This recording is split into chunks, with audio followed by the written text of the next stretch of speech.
जय हिंद, नमस्कार दोस्तों। एक बार फिर से आपका स्वागत है हमारे चैनल डिफेंस यूनिक पॉइंट में। तो दोस्तों, आईएनएस तुसिल रूस से निर्मित एक युद्धपोत है जिसे भारतीय नौसेना में शामिल किया गया है। और रक्षा मंत्री राजनाथ सिंह ने रूस से ही उनके जो नजदीकी शहर है कलिंदा, वहां से इसको भारतीय नौसेना में शामिल किया है। देखिए, युद्धपोत के मामले में भारत अभी तक पिछड़ा तो है ही, और इसकी जरूरतों के हिसाब से भारत के पास उतना युद्धपोत नहीं है। और नौसेना के मामले में भारत आज 7वें स्थान पर है।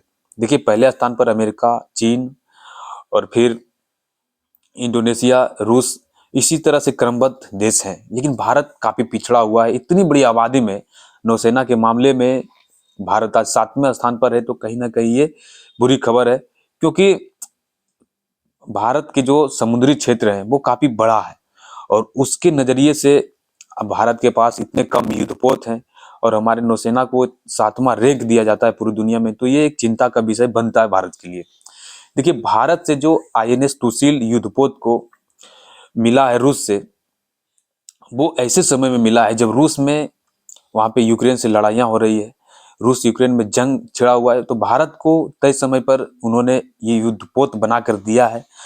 और देखिए, ये युद्धपोत भारत में आने से भारत के जो समुद्री पावर है, वो समुद्री क्षमता, उसको एक अलग जगह मिलेगा। क्योंकि देखिए, आज जब भारत को जरूरत है सभी तरह के हथियारों का, जैसे कि रूस से अभी हमने जो डील किया था S-400 एयर डिफेंस सिस्टम का, उसका डील को अभी तक रूस ने समय पर पूरा नहीं किया है। और ये युद्धपोत को रूस ने तय समय पर भारत को दिया है। तो भारत और रूस की जो दोस्ती है, उसको आप देख सकते हैं कि अपने देश में वो खुद ही परेशान है। रूस आज अपने देश में खुद यूक्रेन से लड़ रहा है, लेकिन भारतीय भारतीय सेनाओं को, भारत के सरकार को वो अपने रक्षा डील से दूर नहीं करना चाहता है। क्योंकि आज जो है, रूस भारत को हथियार बेचकर बहुत बड़ा पैसा कमाता है, और वो कभी नहीं चाहता कि हम भारत जैसे हथियार खरीदारक देश को छोड़ें। तो ये चीज है।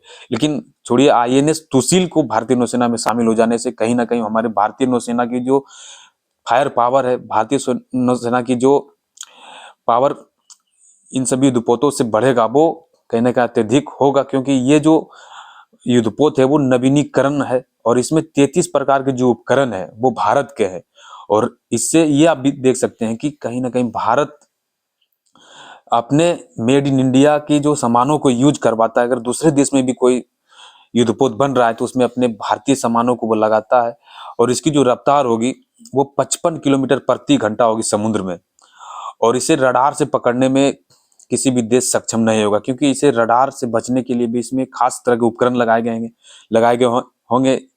ये राजनाथ सिंह ने कहा है कि इसको रडार से नहीं पकड़ा सकता, ये रडार में नहीं आएगा। तो ये चीजें हैं। यानी दोस्तों, इसी तरह के इंटरनेशनल और रक्षा क्षेत्रों के हर एक प्रकार की जानकारियों को हम आपके सामने लाते हैं। तो जय हिंद।